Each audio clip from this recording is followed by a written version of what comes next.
ay mamahane ay himbing na umigawi. Ay di kayo hajway dito. Hajway di ay di sado tanupyo. Ay nanumita ay manona ay di sado yegala siya man. Ay di mayaw na di ay himbing ka na di ay di. Ay di kayo hajway di ay sado tanupyo. Ay sado tanupyo na tulad na mayaw na matong nasusulo siya mga natoon di gano.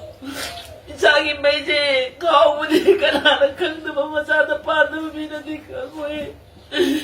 Ay isa, lupagay. Isa na hilay niya na pugi ba? Lupasan ni pugi niya mamahalaga sa atin. Ay kasi mo isa, lagpagay niya. Ay isa, lagi ito. Masabi na kaya na. Matunawa na sa taon bigano, masagi ba siya, mamapawi mo minawa mo siya. Tuwag na mami na di kagoye, at huwag ay na di waye. Ay kay siya, pabalay siya.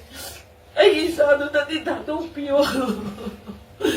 Ay ano na taray kaya, ay ba hindi, ay isa ano na di tatupyo. Ay